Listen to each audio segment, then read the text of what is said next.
Hey everybody, I wanted to take this week to talk a little bit about maybe spawning enemies that slowly fall down and could potentially hurt Jumpy Cube. That means that we need a behavior for our enemy.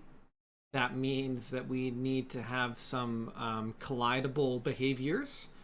And lastly, that means that the player or the cube needs to have some stats that inform it of how much health it has and that type of thing. So maybe we'll even go into making like a health bar that our Jumpy Cube can use so that you know how much health he has left. Anyway, let's get started. So just to verify where we are, I have my start button, and my Jumpy Cube has his inventory. I almost said interactables. So there's little pickups he can pick up, and when he collides with them, they pick up, and that's it. So let's start having some enemies fall from the top of the screen and go downward. You could do this in 2D, you could do this in 3D. The only difference is whether the things have 2D at the end or not. I prefer working in 3D, but do whatever you want. And that also means that you need to have some accommodations if you're doing 2D elements like rigid body 2D and all that. You need to make sure that your methods also have those 2Ds in them. Talk with me further if you have questions about that. So let's go to my basic movements. Oh, actually, I think it's a mobile UI segment. And that this should be the segment that just has Jumpy Cube and I can move left and right. Awesome. And so we're going to want to have enemies spawn from the top and go downward. If this were a Flappy Bird game, my character would actually be moving over time and enemies would be spawned off screen and probably wouldn't move because my character's moving toward it. This is different. This is my character stationary, but the enemies are moving toward me. Okay, so let's have the concept of an enemy be represented. I'm going to make an object. I'm going to make it a. I'll make it a cube as well. Let's zoom in on this guy. There's my cube. Go to my inspector. I'm going to make him red. Actually, I think Jumpy Cube's already red, right? I won't worry about it. Let's go to my materials. Materials. Boom. I'll make my material here. M_enemy. That's just my material I'm going to apply to it. If you had sprite art, you can of course use sprite art instead of some custom material. I'm just doing this because it's easy. Oop, wrong one. I'm going to add enemy to it. Boom. And the enemy is going to have a material that. Let me go to enemy here. Enemy. Got an enemy here. Yep, I like it to be opaque. I'd rather it be unlit. It'll just be a color, that's fine. And he's gonna be bright red. Actually, maybe I want him to be just a smidge lit. Let's make it lit. Mobile. Use. Does that give me color? No, it doesn't. So let's do mobile. I could do that. Bumped diffuse. I could just go back to standard. Do standard. If I really wanted them to be unlit, then I could add, I could set it to unlit, or I could say emission and make it slightly that. I just want there to be some depth to it. Maybe that's what I'll do. Maybe I'll have a little emission. Okay, so this is going to be my enemy. So I'm going to name it enemy cube. Maybe I'll put that inside of an empty game object called PF enemy cube. Boom. Now I have PF enemy cube, which is going to stand for prefab. And while I'm at it, why don't I go into my prefabs folder and I'll drag PF enemy cube in there. I'll delete it from the scene since now I have my prefab. And now we've got our Cubamundo here. Okay, so we've got our Cubamundo. He's an enemy. He has a cube inside of him. Let's attach some scripts and change our hierarchy a bit. So I'm going to remove the box collider here, add the box collider on the top, only so that I can put the collision scripts and all that stuff on the parent object. I don't have to like go down to the cube and sort it out. I much prefer to work from the top. Okay, so we've got our collider on there. I'm gonna put this in a folder called characters, perhaps, or maybe enemies. I'll do it enemies. And so there's gonna be a base enemy script. I'm gonna create a C# script called enemy. And maybe there's many types of enemies. They're all gonna share some base qualities such as health, maybe speed, all those types of things. But then different types of enemies might have different abilities or different stats, and that is going to be represented as children of that type of enemy. So maybe you would have enemy underscore fall cube. So fall cube, he's just gonna fall from the sky, but he's gonna be of type enemy. So I'm gonna open up my two scripts here.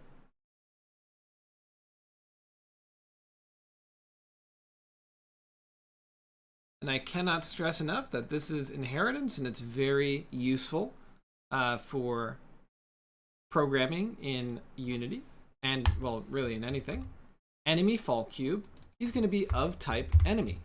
So now any changes I do in enemy will be represented in enemy fall cube. And then I can make slightly different behaviors within enemy fall cube. But maybe every enemy, what's every enemy going to do? So this is when, let's open up Paint. This is when making logic trees come into play. So I want my enemy to, when he's created or instantiated, I'm just going to write inst or instantiated or created, he's going to move. I'm just going to type MV for move. Then he's going to check if he's hit the player. I'm going to just say that as PL question mark. And if he has not hit the player, let me make my flowchart a little bigger. If he has not hit the player, I'll post that in red. If he has hit the player, I'll post that in green.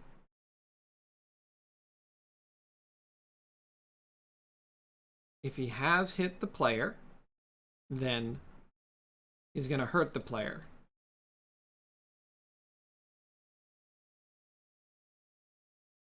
Then he's going to explode or disappear.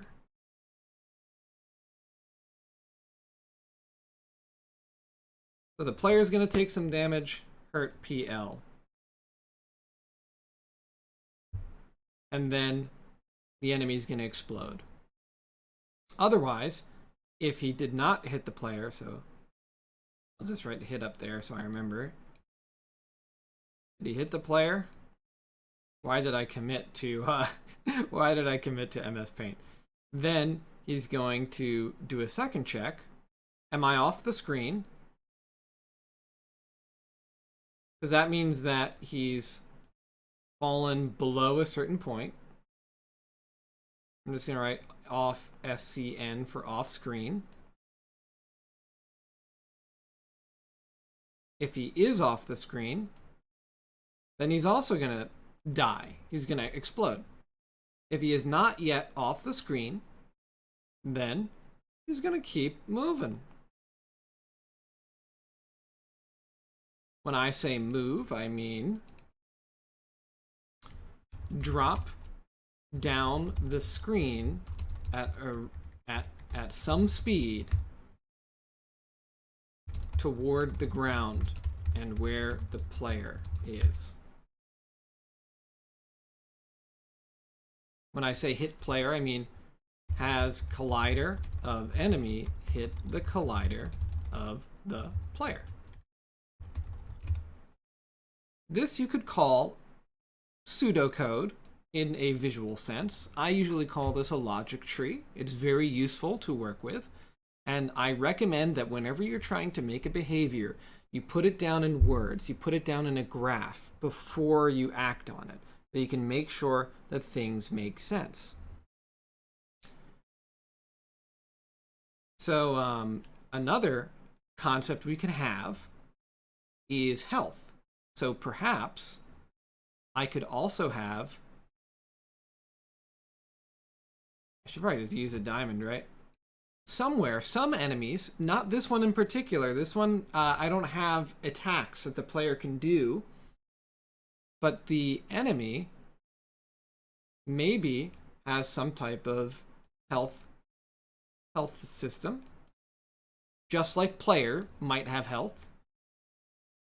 And the player or the enemy can take damage.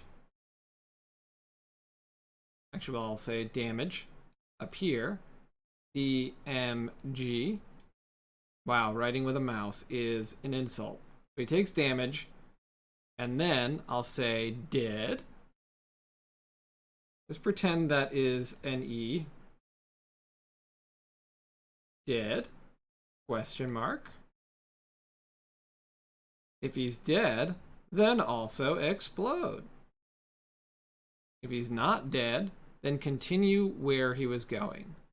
In this case, maybe I would do something along the lines of, at the beginning of the loop, maybe I would do it here. So check if he's dead.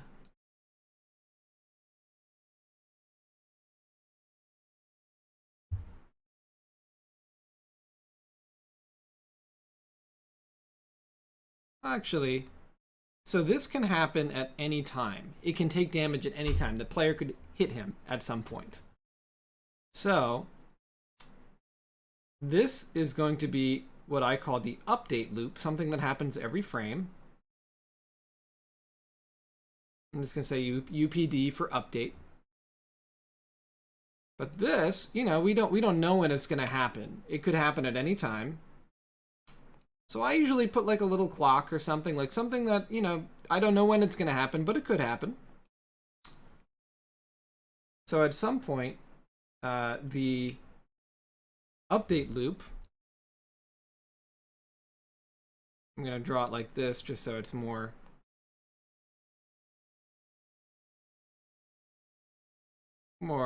readable. Let me get out my eraser. Can I make this bigger? My little size.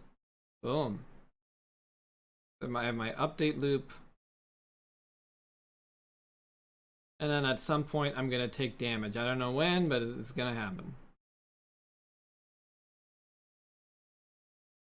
The other thing to note is that the loop wouldn't go back to there. The loop would go back to the top of update. This is my update loop. So if so every update loop, I say, okay, move down, check if I've hit anything, and then die. I could also argue that the hit anything is a separate method for on collision enter, but I'm going to ignore that for now. So make sure that your logic is internally consistent, and then you'll handle it however you want. I'm probably going to handle it a little differently than this, but this presents what I intend. I want there to be some movement. I want to be able to take damage. I want to be able to hurt the player, and I want to be able to explode. So let's represent that. So every enemy could be a type of character, because the player might be a character as well. So I'll make a create C# script character, because not every character is an enemy. The player is a type of character. I'll say the enemy is a type of character. Let me open up this script. Or not. Come on. There it goes. And there's some things that all characters can do, something that all enemies can do, and then something that only the fall cube does. So all characters, I'm just going to say, have some public health. It's going to be an integer, and it's going to be equal to 3. It starts out at, let's say, public int max health equals 3. And then I'm going to have a protected integer, so any child of character can read it, but nobody can look at it.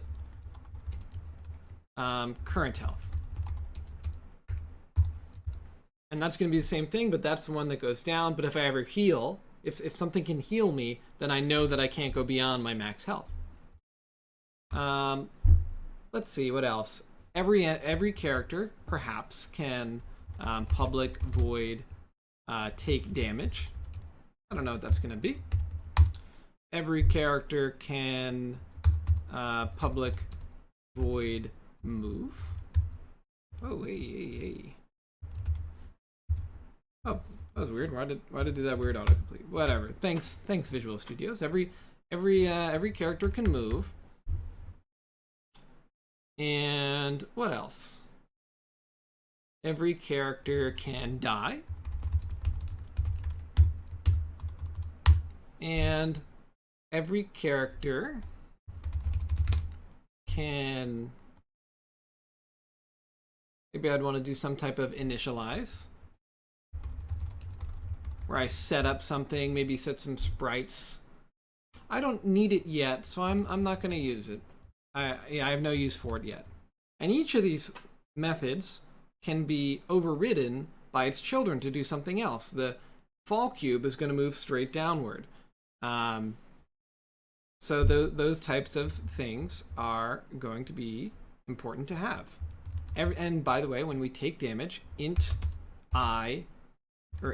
damage amount. Let's have that. So that we can take 4 damage, we can take 1 damage, doesn't matter.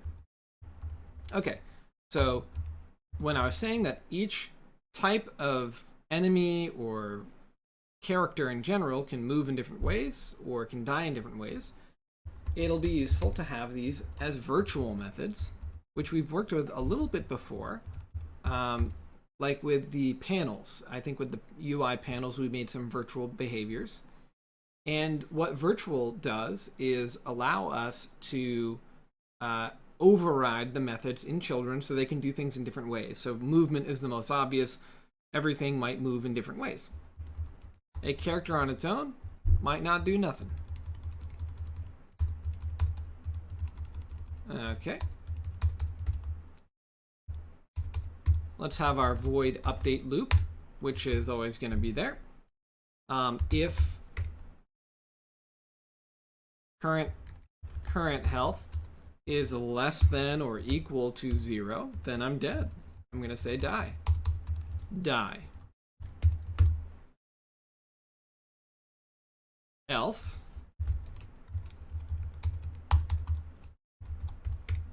I'm going to call it movement behavior instead of just move, so that it can decide whether or not it's moving, whatever it wants to do. Boom. So if I'm dead, then die. Otherwise, do your movement behavior.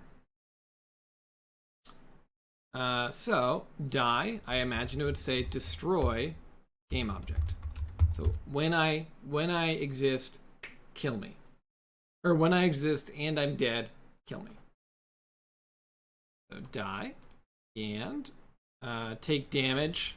I'll say max, or let me look at that. Current health minus is equal to current health minus damage amount. So that means I take the damage, whatever it was, and then I can say current health. I want to clamp it between my minimum value and my maximum value, so 0 to my max. So current health equals math f dot clamp. So I'm clamping it between a few values. So I'm clamping this value, current health, between 0 and my max health amount. just to be safe, on awake, void awake. In case something ever happens to current health, I'm just gonna say when this object is created, current health is equal to max health. Start out with full health. Okay, so now we have current health. It can die. If its current health is less than 0, it can take damage. That's about it. Maybe I'll also have a protected, just so its children can see it, bool has died equals false, so that if we want some animation to play out when it's dying, it doesn't cue that die 1,000 times. So has died equals true, and destroy it. And here I'll say if it's less than equal to 0 and has died is false, then run the die. Otherwise, keep moving. And now that I have 2 variables, how about I do this? If there, just so I don't have to add more. If I've not yet died, then die. Otherwise, I'd have had to turn this into an else if statement, like else if has died is equal to false. Yeah, then keep doing stuff. I didn't want to deal with that jazz. So, if current health is less than 0 and I have not yet died, then die. Otherwise, do my movement behavior. Then, however something wants to die, it can play an animation, can do whatever, I don't care. If something wants to take damage, it can take damage. And if something wants to move, it can move. Right now, that movement behavior ain't gonna do nothing. If I was the player and we were fancy, then the player's movement behavior would listen for inputs and do all that kind of thing. In this case, it would be listening for those tilts. If we're the enemy, it would be moving straight down in a line. And if it's the enemy fall cube, I don't know, be moving somehow else. I already said falling in a line, so not very helpful. Enemy on its own, I don't know what else it would need. Let's say every enemy has speed, unlike characters. Maybe not every character can move, so I don't want to make the assumption. Actually, it's a fair point. Should movement behavior be in a character if not every character moves? I'll leave it. Let's have public float speed inside of enemy. So public float enemy speed, just to make it feel special, equals 1. So float is just something with a decimal value. It's a floating point number. Let's click on enemy cube. And now when I add enemy underscore fall cube, enemy underscore fall cube, he's going to have 2 values. The max health is going to be from the character, and the enemy speed is going to be from the enemy script. So he has access to all of his parents' stuff as long as they're public or protected. Otherwise, it's kind of a black box and it doesn't know what's there. So what does an enemy fall cube do? An enemy fall cube falls. So we could manage that through gravity. I could put a rigid body on it and just put it up there and tell it to fall. That's definitely a way you could go about it. I'm going to do it a little differently. I'm going to do it by having it actually fall at a consistent rate. So let's pop in and let's override that movement behavior. When I type override space, I see everything from my parent's code. The movement behavior is a part of enemy because movement behavior is a part of character. Enemy is a type of character. Fall cube is a type of enemy. So boom. Do your base behavior, whatever was up here, whatever was up there. Maybe enemies do some type of special movement behavior. I'll leave that there. I don't care. If we want to prove that it's doing something, I'll add a debug.log in the character's movement. Character movement behavior. Then in enemy, I'll override just so that we see all of them, override space movement behavior. So it'll run that, and then I'll say debug.log enemy movement behavior. And then last but not least, on the fall cube, debug.log fall cube movement behavior. So now when I press play, we should see all those debug logs because we're always running its base method. So this is running the enemies, and the enemies is running the character. So let's pop back over here.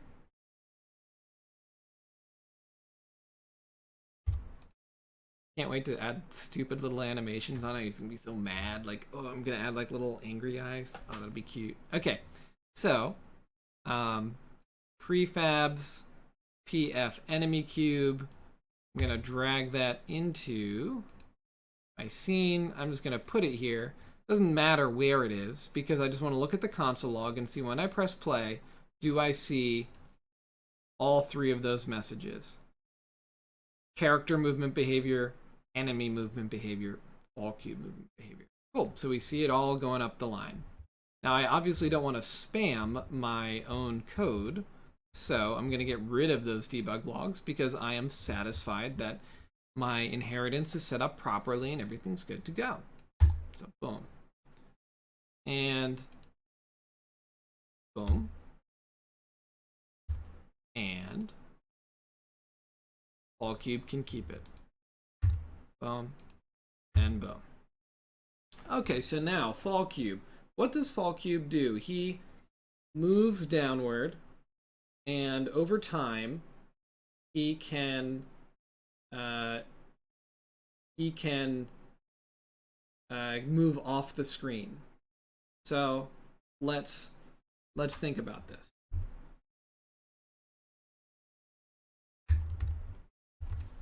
My current position is equal to wherever I am, transform.position. Transform is my transform when it's a lowercase t. Capital T, it's the class, which is just the idea of what is a transform, a blueprint for transforms. Okay, so that's where I am. My next position is going to be equal to current position plus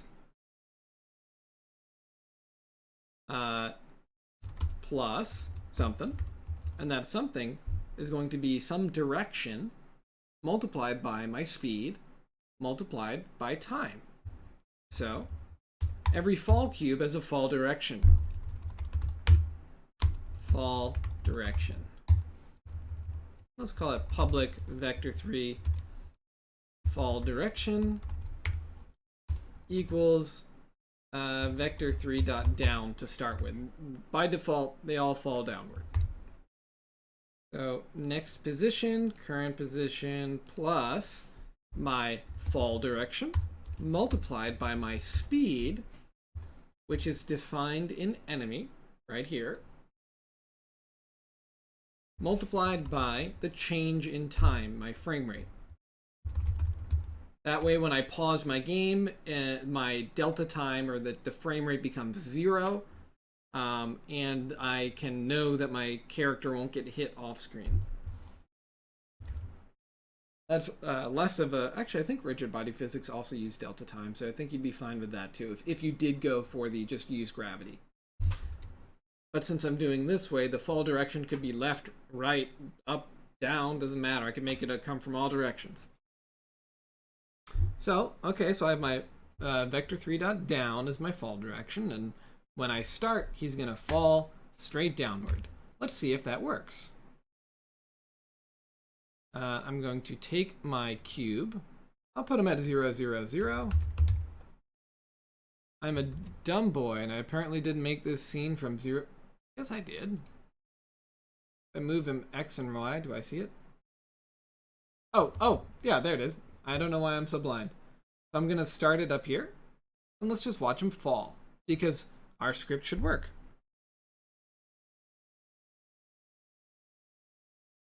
Am I a liar? I do see that bug. Let's look at that P cube. I also have it set to 1 for enemy speed. Let me just set it to 20. Okay, he's still not moving. He's moving in a fall direction. Oh, I know what's wrong. I didn't set his position. So this is his next position. Now I need to say transform dot position equals next position.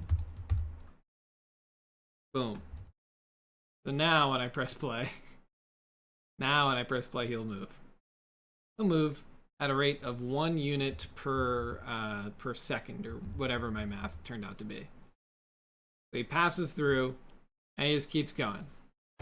So let's do our next task, which is,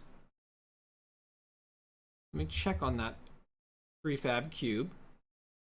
I want my cube to be a trigger. It shouldn't like affect movement or anything. It's just gonna hit and kill. Triggers mean that it can be passed through. Colliders means that you collide with it. So I don't know if every enemy is going to be. I don't know if every enemy is going to be able to collide or trigger. I don't want to make that assumption, so I'm going to put the trigger code in the farthest down child in enemy fall cube. So void on trigger enter. If other, so that if the thing I hit dot tag compare tag is equal to player, that means that I hit the player. Let me just check that my player does indeed have that tag. He does. There's the tag if you want to make sure it's there. And the player collider, which is, I believe, the cube, needs to also be a player, because that's the thing that's getting hit. So if the thing that I just hit, the collider, is player, then I'll just say debug.log has hit player. And now when I press play, let's find out if we see that debug log happen.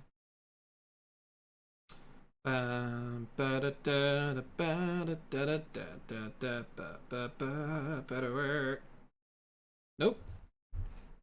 Let's figure out what happened. What went wrong? I might need a rigid body on. That's probably what it is. So let's put that cube. I'm gonna put him back up at 7. We'll see him fall down. I believe I forgot to add a rigid body. I'll just do it off screen. So add component rigid body. Rigid bodies help do all the physics calculations. I'm going to freeze all the constraints because I'm moving him and rotating him by animation or by code. So I don't want the physics to be moving them at all. And now I should see when they touch, I should see that debug log, unless I'm a big huge liar. I'm a big huge liar. What's going on? What's going on? Oh, what if I'm in 2D? Let's zoom in on the cube there.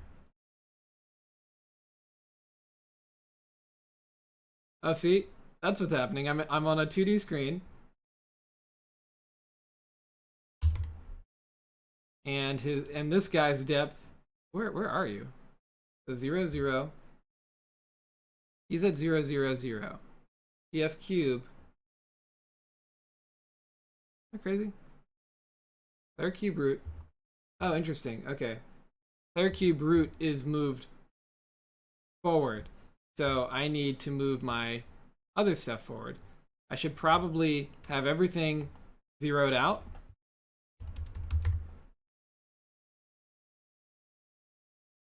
Just for sanity's sake, so that never happens again. I'm going to take my pickup items. I believe that's blue is Z, so I'm going to set those to 0. I'm going to take my player, and I'm just going to move it down to the ground again.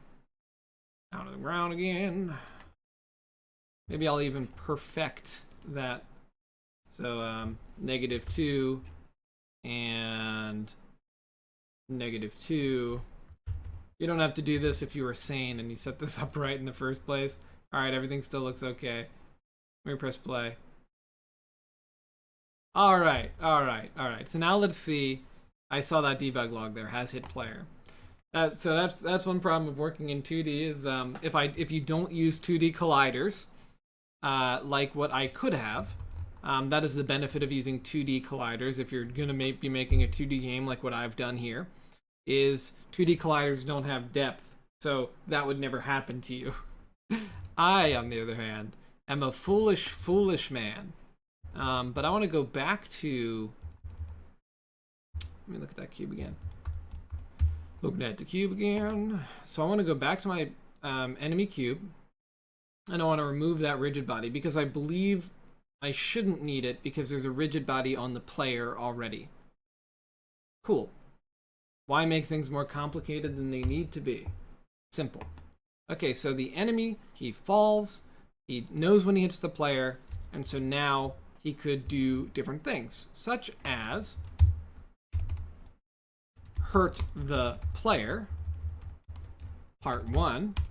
This is inside of enemy fall cube. And then 2, die. So how do we die? I could trigger a method here that does something, or I could just, since I know that my enemy is just like my character, I could just say set my current health to 0, because that's how I want the fall cube to work. So current health equals 0, or I could say take damage at my max health, so that would instantly kill me too. Whichever one you want to do, either one would make him die instantly, because in my update loop I check my health. If my health is 0, then die.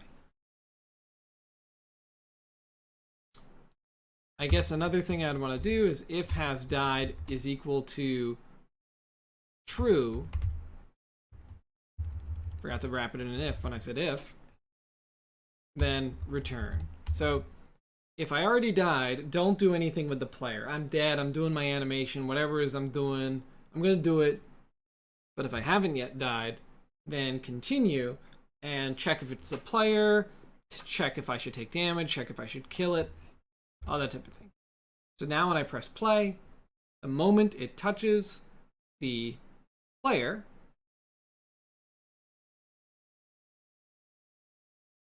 it disappears because that's what it was told to do. So now we have, if the player took after the character class, then I could say character.take damage. We'll do that in a little bit, maybe in a second lab. But I first want to just get this enemy all squared away. So if we do our enemy fall cube, another thing I want to do is only move if has died is false. Then continue moving. Otherwise, don't. Now I'm going to pop in and I'm going to go to my animation section. Art, animations, and I'm going to make a new, so I'm going to make a folder called player, because these are the player's animations. And then I'm going to make a new folder and I'm going to call it enemy. These are going to be the enemy animations. The enemy, oh, before I continue, let me just make sure, have I caught everything? My health goes down and I can die. That's true. I have an update loop in which I move downward every frame. And I check if I've hit the player using that on trigger enter, so it's not like literally in the update loop, which you could do. You could do something like that. It's like get all elements inside of my collider. If one of them is the player, then do some stuff there instead of using the on collider enter or trigger enter type of thing. I don't yet do being off screen. You could do this in a couple ways. None of them are the worst thing in the world, and none of them are the best thing in the world. The first thing I could do is have a collider at the bottom, where if I hit that collider and it's like it says out of bounds, then destroy myself. I could also just have a check to see if my character is off screen. That is a valid situation, I believe. So let's do a check for that. That might be fun. Though maybe it's more clear.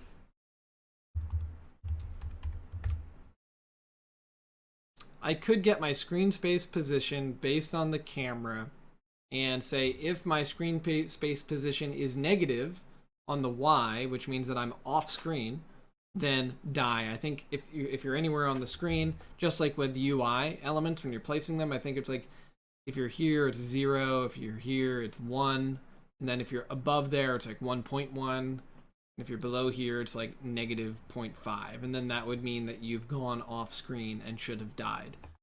I think I'm gonna do it the lazier way, though it's still totally legitimate to do. You know, don't let anyone tell you otherwise. I'm going to create a trigger volume at the bottom.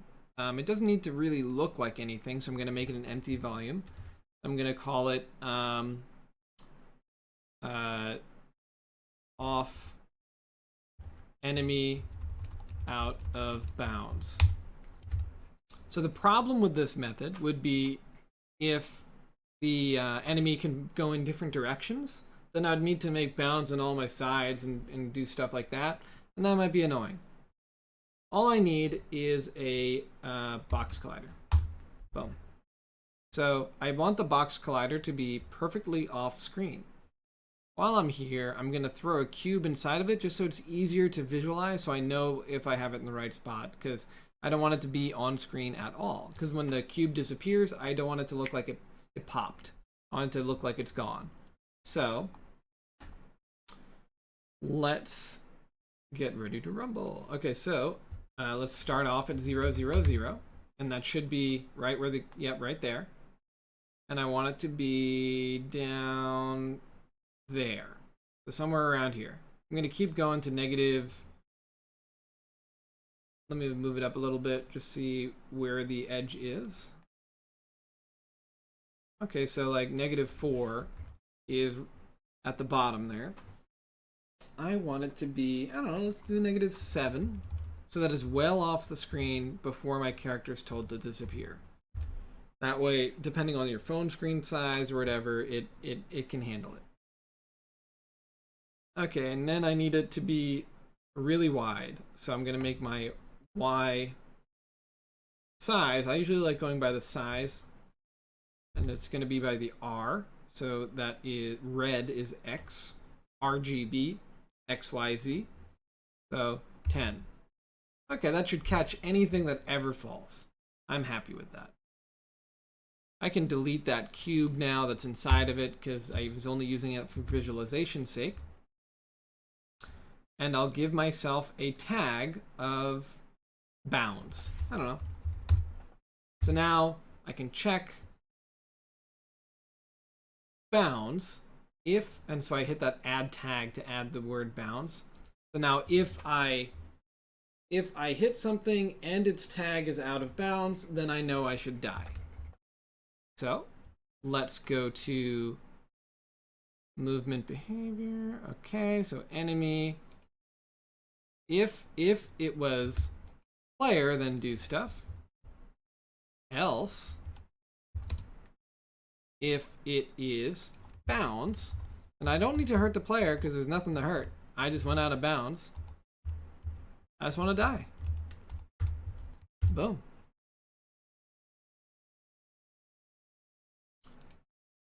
And to test it, I'll move the cube to the side and I'll just let it fall. I'll move it up so we can watch it quickly. Or also I can switch, I have time to switch panels. And so as it falls, we should see it hit a thing down here and disappear. Unless I don't have a rigid body on something. So let's throw a rigid body on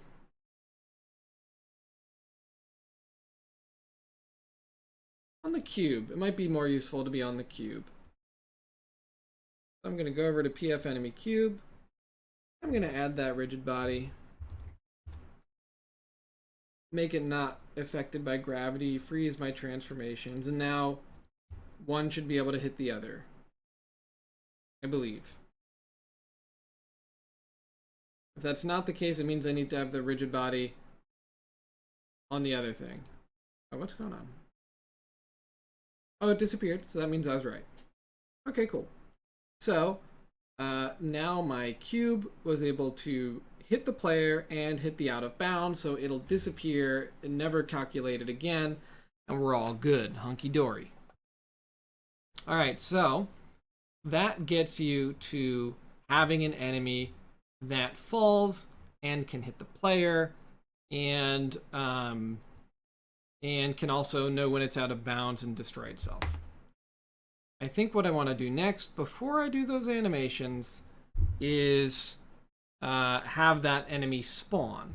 So let's create empty, and I'll call it enemy spawner. And to be more specific, I'll call it fall enemy. No, I'll just keep it enemy spawner. And by spawn, I just mean it creates it. It's something that's going to create enemies. Let's move this up here. Hopefully that's off screen. If it isn't, we will know. I'll go to my scripts section. I'll go to my enemies and I'll make a new script called enemy spawner.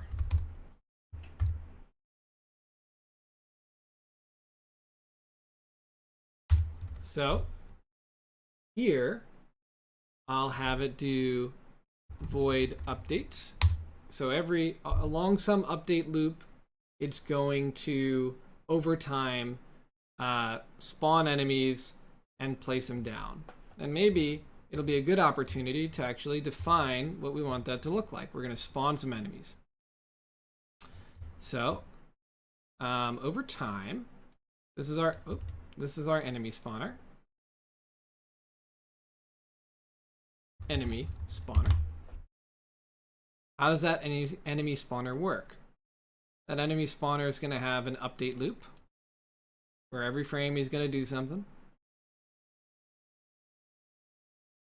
I don't imagine he's going to have anything else, but I just want to specify, okay, update.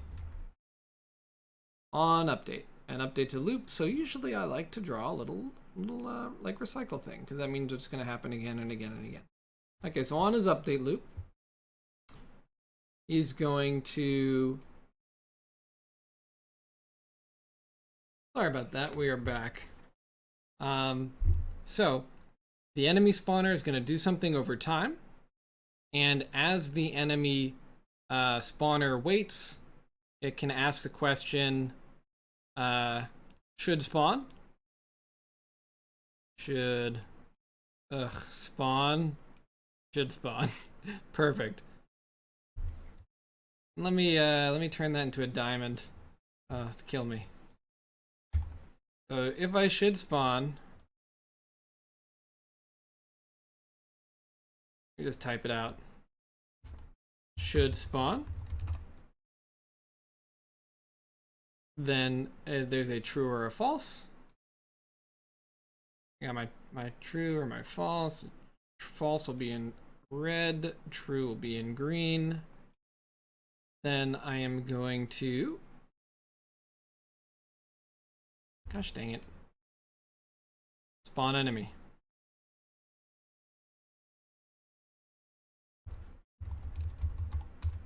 At some location and rotation. So I don't know where I'm going to put it, but I'm going to put it there. Then I'm going to loop back up to the top and wait for myself to spawn again. Both of these are going to loop back up. So how do you define when you should spawn? It would probably be like a time, like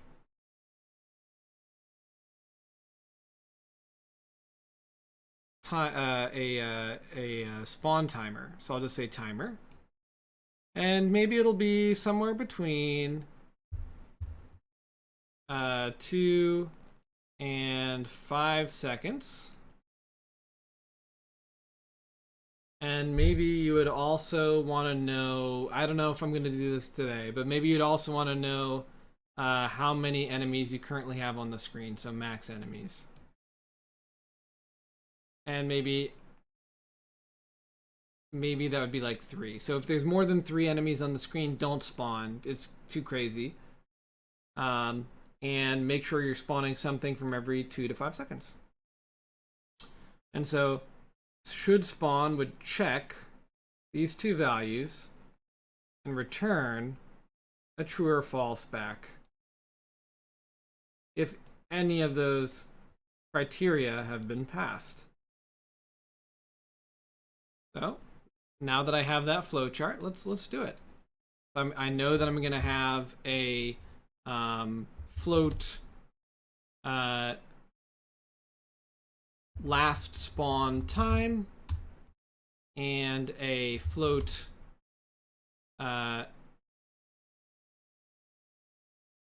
next spawn delay. So it'll be somewhere between 2 and 5 seconds.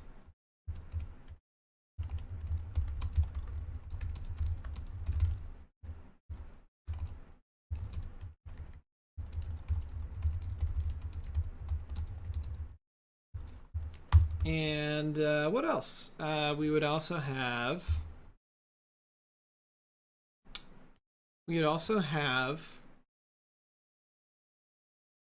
the float, the int max enemies, but I'm not going to teach that today. I'm just putting it here so that we know that we could do it in the future. How many enemies are allowed on screen?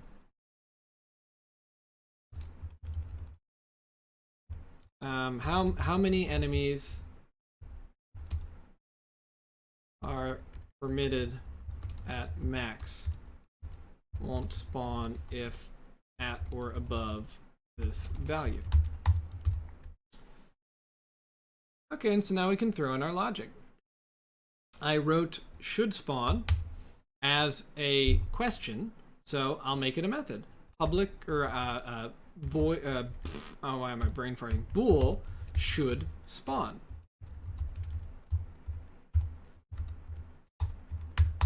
And it's going to need to return a bool. So I'll have it return false by default. But it's eventually going to check the time and all that stuff. And then it's going to void spawn enemy. Then it's going to sort out whether or not it should spawn an enemy, and then it'll do it. So let's go into our update loop and say if should spawn, and that'll return true or false. And for clarity, if you want, you can say equals true. So if should spawn returns true, then spawn enemy. So now we can determine our last spawn time and our next spawn delay and all that type of stuff. I'm putting an underscore before them because they're not public variables. And yeah, let's do it. So should spawn. How do we define should spawn? Last spawn time. If my current time is greater than the last spawn time plus the delay for our next spawn, then that means we should spawn. Otherwise, we shouldn't spawn yet. So that's going to be if time.time. So that is the current time in the game. So 10:47 p.m. It plus my next spawn delay, because this is in seconds. Time.time, I believe, is in seconds. Let's verify that. This is the time in seconds since the start of the game. Good, perfect. So time.time plus time delay is greater than my last spawn time, then return true. Else, return false. Okay, so if that returns true, then I'm going to spawn my enemy. Spawning enemy. After it spawns, I'm gonna instantiate an enemy, and then I'm gonna say now my last spawn time is equal to time.time. This is the last time that I've spawned because I've spawned the enemy. So update my values, and I'm gonna randomize my next spawn. So next spawn delay is equal to math_f.random. Is it random.range? Random.range. Somewhere between 2f and 5f. I don't know. Cool. So we've got that going on. And now I can spawn my enemy. How do we define our enemy spawn? Well, we need to know what enemy it is that we're going to spawn. So we need to have a reference to that prefab. So public, this is going to be public game object enemy prefab. And maybe I'll capitalize it. Enemy prefab.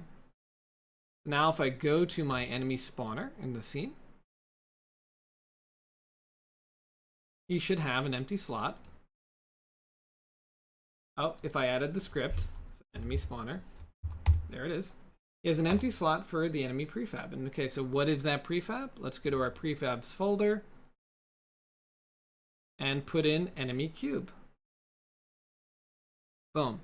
So now when the enemy, the spawner will know to use this cube as the thing that is spawning to put downward. Okay. So it'll be just like this. We can say instantiate. What are we instantiating? We're instantiating an object, and that object is our prefab, which is right here. Enemy prefab. Where are we putting it? We're going to be putting it at spawn transform.position. We'll put it right where we are. And what rotation do we want it to be? There's 1,000 different ways you can spawn stuff. As you can see here, there's 10. And I want to put in the object I want to make, the position it should be at, and the rotation that I want it to be in. Quaternion.identity just means 0 rotation, just be default. So now, if I were to delete this PF enemy cube in my scene and I press play, it should just work. Let's just verify that I'm updating my values correctly. Otherwise, we'd be getting infinite enemies. But let's just watch. I should see PF enemies pop up in the bottom there. There's one. Oh, it's making a whole bunch, ain't it? Making a whole bunch. So let's see what went wrong.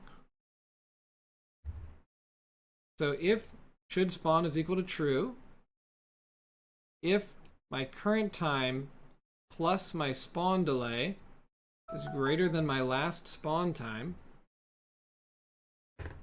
then return true. Otherwise, return false. If is true. So let's think about this. So public float current time is equal to time.time. Oh, did I fat finger something just now? Oh, not public float. Float current time is equal to time.time. Float spawn time, or I'll say target spawn time, is equal to current time plus next spawn delay. And my next spawn delay is somewhere between 2 and 5. That makes sense. And my last spawn time is already written. So I'm going to say debug.log current time. I'll just say target spawn time versus my next spawn time. Or versus last spawn time. Oh, whoops, this should be last. My target spawn time is the last time I spawned plus my delay. Now I can say current time versus my target spawn time. Okay. So now here I could say if my current spawn time is greater, other way around, if my target spawn time is less than current time, then that means I should spawn. So maybe it makes more sense to have it written like this. If my current time is greater than my target spawn time, then do that spawn. Return true. I'm debug logging. I don't think I changed anything technically with the logic of my code, but let's make sure in here that we see. Oh, okay. I must have changed something that made it make sense. Okay, so now the next one's going to come at 12.6. There it is. At 15. Cool. At 20. Cool. 23. Boom. Okay, so it's working. But you'll notice that it's dropping like raindrops on a straight arrow. So I wanted to have some variety. How do I get that variety? You get it by changing this value, transform.position. I don't spawn at my position every time. Spawn in a range. So there's 1,000 different ways you could do that. I'm gonna do it a lazy way, but that's fine. I believe this is x-axis, left to right. So let's do let's just check where our two pickup items are. One is at -2 and the other is at +2-ish. So I'll go in that range just because that looks about right. So transform.position vector3 spawn position is equal to my position, the spawn object, plus vector3.right, so that is my x-axis, multiplied by random.range. So what's my random range? I think it was -2 to +2. So somewhere in that range along my x-axis. That's all this is saying. Nothing too crazy. The other way you could have said it is transform.position plus new vector3. You're creating a new vector3 of that random.range -2f to 2f, comma 0, comma 0, because you don't want to have any variation on the x or the y. That's the other way you could have done it. Doesn't matter. I did it this way. And now, when I press play, they should drop with some variety. Oh wait, no, it won't because I didn't use the value. So spawn position is my next thing. Instead of using transform.position, I'm going to use spawn position. Perfect. Now let's press play. There's 1. Spawned right here. There's 2. Okay, it's on the right. There's 3. All right, I'm satisfied. I'd like to see one pop up over here to make sure my numbers are cool. There's 1. Okay. And so maybe we want to mess with those numbers a bit. Maybe I want to go to my enemy cube and I want to speed him up. So let's make his speed, instead of 1, let's make it 2. And then in my spawn time, let's make it between 1 and 4. 1 and 3. This might be too hard to dodge, honestly. Let's find out. And then you'd make these public-facing variables so you can tweak them more easily, or you could even make like a settings class, whatever you want to do. All right, I'm dodging them. Pew, pew, pew, pew, pew. And I should see them destroy themselves when they fall a certain amount. Gone. Gone. Ooh, I dodged it. All right, so now we're getting somewhere. This is something. Ah. So now we have enemies that are falling over time. They can either disappear when they go out of bounds, or they can hit the player, cause damage to the player, and then destroy themselves. So that's a thing. The only other thing you might want to do, and I'll do it while I'm here since I already had myself kind of set up for it. Maybe I'll plop in and I'll make myself some animations. So let's make a animator controller, enemy animator. Let's make ourselves a create animation. Where is it? Why am I blind? There it is. I'll call it idle. Create animation. I'll call it die. The enemy animator. There it is. You can go between idle and die. And just like what we did with jump, we're going to use a trigger. So I'm going to say make transition here. But after he dies, he shouldn't go back to idle because he's dead. So I want a new parameter. I want to call it died. Died. I want to call it, come on, has died. And this arrow that goes from idle to die, I want to add a condition for has died. On has died, go to the death animation.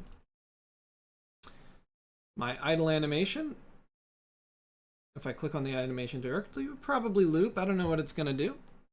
And my die animation is not going to loop because he died. Let's open up my idle animation and click on my prefab. Click on my enemy cube. Let's navigate to him. Go to my scene view just to make it easier. Make sure I'm recording. Cool. Forgot to check that. Add a component. I'm gonna add. I'm gonna call it. It's going to be an animator controller. I believe it's this. Yep.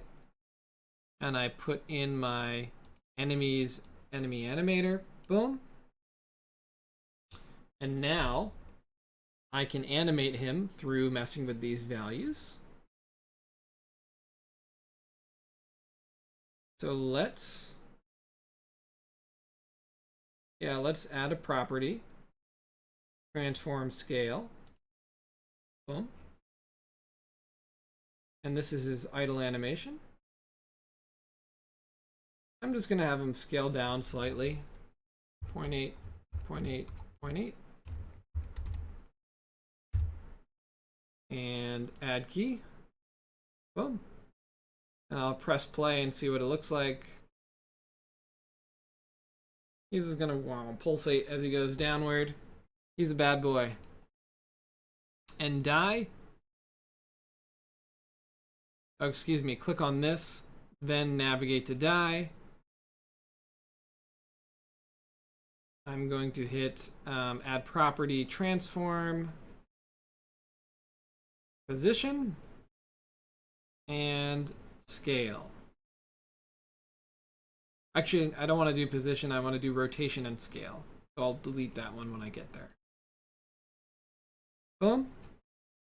Delete my position because I don't need him to move around. Maybe I want to do like a Team Rockets blasting off again type of thing. That might be cute. So rotation starts at 0, 0, 0 and ends at, I'm going to click there and change it to 720 on the Z is forward. So 720 is going to spin a bunch of times. Let's see what that looks like. Oh, I forgot to hit commit. So boom, hit that. 720.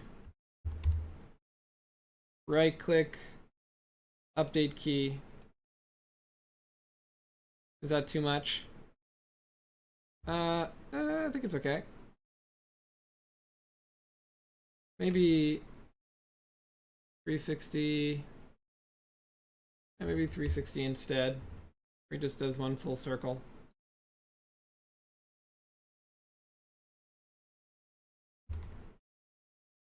Update key. I'll press play. Whoa, whoa, whoa.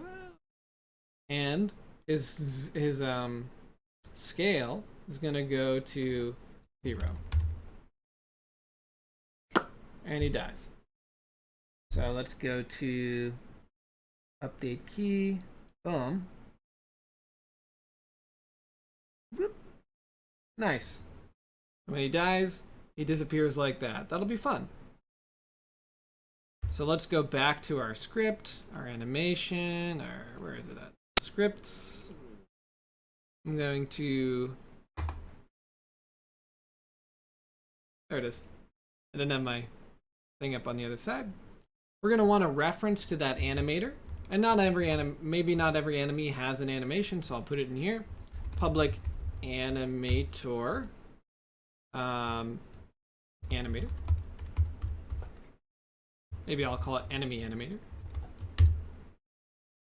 Make sure that it pops up here and that I can drag something into it. Come on. Come on. Come on. There it is. I'm going to drag the animator into it. Boom. And then when he dies, I can override die, because I haven't yet. Override die. Boom. He's going to do whatever he normally does.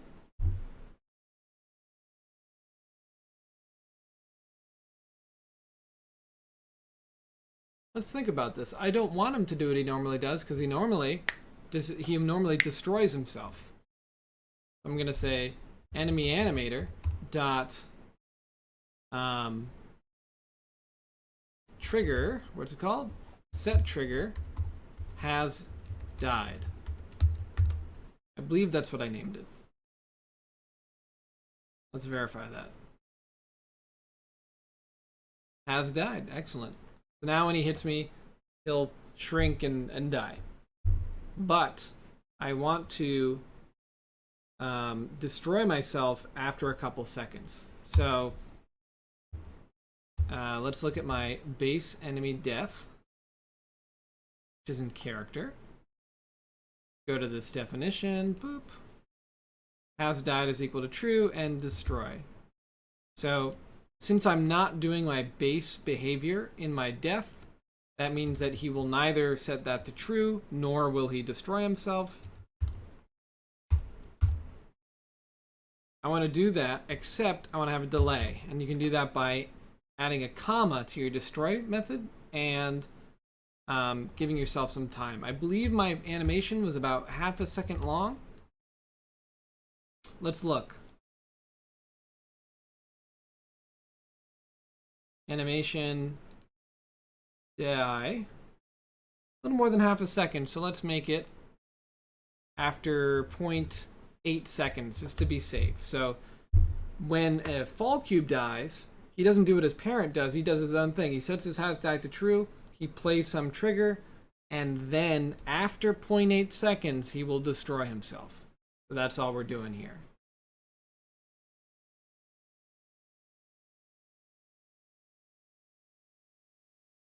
Let's check it out. Maybe next week we'll do player help. Either that or I'll do a second recording. Or I guess a third recording because I got interrupted briefly at one point. Okay. So let's let this hit me and see what happens. Whoa! Whoop! Whoop! Whoop! Nice. Okay, so but it's not immediate. I want it to be immediate. So let's look at that animator and see what's going on. So the transition from idle to die should have no. Right, uncheck this. Would that fix it? It might. It might. Let me put that here, all the way at the edge. Boom. If I do it like that, I think it'll make it immediate. I'm not an animator, so don't take my word for it. But I believe that's what I do. I'm a dirty, dirty liar. All right, so let's keep looking at this. So what did I do? No has exit time. What are my settings? Fixed duration, interruption source has died.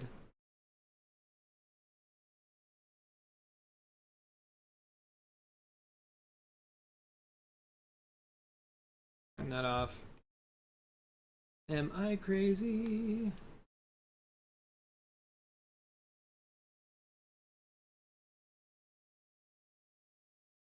I swear that you did something like this to make it immediate. It's also entirely possible that I'm just forgetting something because it's, 11 o'clock at night. If I can't solve it in the next 5 minutes, I'll just call the lab over and we'll deal with it. Okay, so that's definitely not it. That's the opposite of what I want. So I'm pretty sure it was this.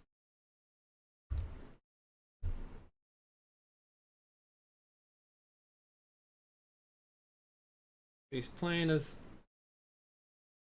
Oh, I should probably hit one. Whoop.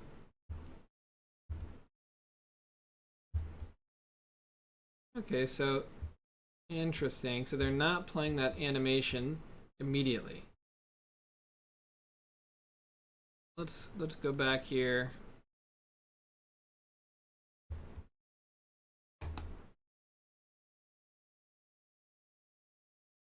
What would cause that?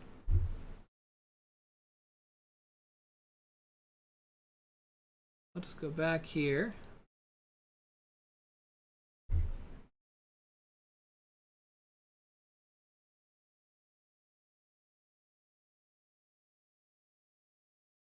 I'm gonna give myself a couple minutes to think about this.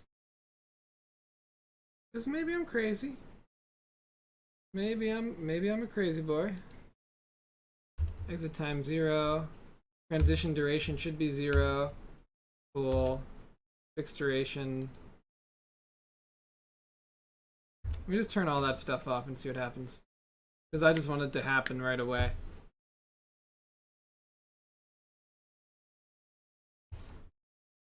Okay, that did it. Yep, cool. Much better. Ah. Ah. So now whenever one of those hit me, they'll play some animation. They explode and die. Boop. Well, maybe I will do the player health and all that stuff this week. Maybe I'll do it next week. But I think, an hour plus of a lab is plenty enough. And I hope you found this educational. I hope you found it useful. We've got an enemy. We got it spawning. We have like a basis for how to make different kinds of enemies. And super cool stuff. Thanks so much, everybody, for joining in, and I'll see you next time.